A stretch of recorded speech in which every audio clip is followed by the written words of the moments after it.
ಆಯಿತು, ದೇವ್ರು ಒಳ್ಳೇದು ಮಾಡಲಿ ಅಂತ ಅಂದ್ಕೊಂಡು. ಆದರೆ ಅವರು ಆಸ್ಪತ್ರೆಯಲ್ಲಿ ಹೊರಗಡೆ ಬರೋಕ್ಕಾಗಲಿಲ್ಲ, ಅಲ್ಲಿ ತಮ್ಮ ಪ್ರಾಣವನ್ನು ಬಿಟ್ಟರು. ಅಂಥ ಒಬ್ಬ ಕನ್ನಡದ ಕಟ್ಟಾಳು, ಕನ್ನಡದ ಬಗ್ಗೆ ಅವ್ರಿಗಿದ್ದಂಥ ಅಭಿಮಾನ, ನನಗೂ ಅವ್ರಿಗೂ ಬಹಳ ಸ್ನೇಹ. ಅನೇಕ ಬಾರಿ ವಾದ ಮಾಡಿದ್ದೀವಿ, ಕೆಲವು ಸಾರಿ ಜಗಳನೂ ಆಡಿದ್ದೀವಿ, ಕೆಲವು ಸಾರಿ ಮಾತಾಡಿದ್ದೀವಿ. ಬಹಳ ಯಾವುದೇ ಸಮಾರಂಭ ಇರಲಿ, 2 ಕಾರ್ 3 ಕಾರ್ ಜನ ಕರ್ಕೊಂಡು ಸಂಪೂರ್ಣವಾಗಿ ಸಮಾರಂಭಕ್ಕೆ ಬರ್ತಿದ್ದವರು ಸನಾವುಲ್. ಯಾವುದೇ ವಿಚಾರ ಇದ್ದರೂ ನಮಗೆ ಕೇಳಿ ಮಾತನಾಡ್ತಾಯಿದ್ರು.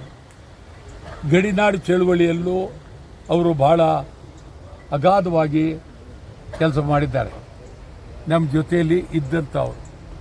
ನಮಗಂತೂ ಭಾಳ ದೊಡ್ಡ ನಷ್ಟವಾಗಿದೆ, ಭಾಳ ಅನ್ಯಾಯ ಆಗಿದೆ ನಿಜವಾಗಲೂ. ಆ ನಷ್ಟ ತುಂಬಲಾರದು, ಅದಕ್ಕೆ ಎಷ್ಟು ಅಂತ ಹೇಳೋಕ್ಕಾಗಲ್ಲ. ಆ ನಷ್ಟದ ಬೆಲೆ ಅಗಾಧವಾದದ್ದು.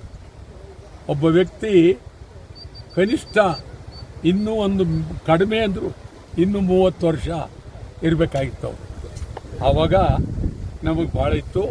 ಆನೆಕಲ್ಲಿನಲ್ಲಿ ಕನ್ನಡದ ಕೀರ್ತಿಯನ್ನು, ಕನ್ನಡ ಧ್ವಜವನ್ನು ಆರಿಸುವುದರಲ್ಲಿ ಮೊದಲು ಅಗ್ರಗಣ್ಯ ವ್ಯಕ್ತಿ, ಭಾಳ ಪ್ರಾಮಾಣಿಕವಾದ ವ್ಯಕ್ತಿ, ನಂಬಿಕೆ ವ್ಯಕ್ತಿ.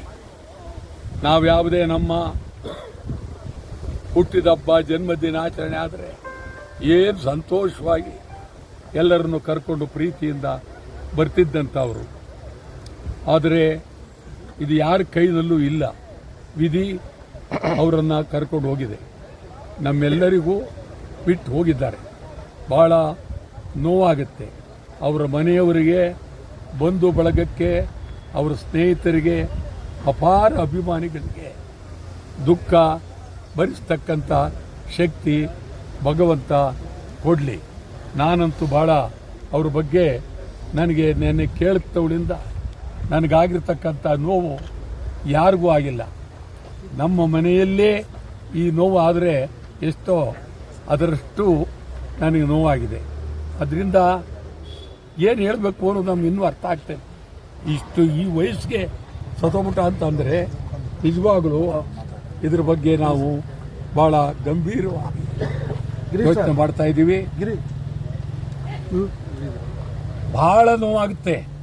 ಅದನ್ನು ಏನು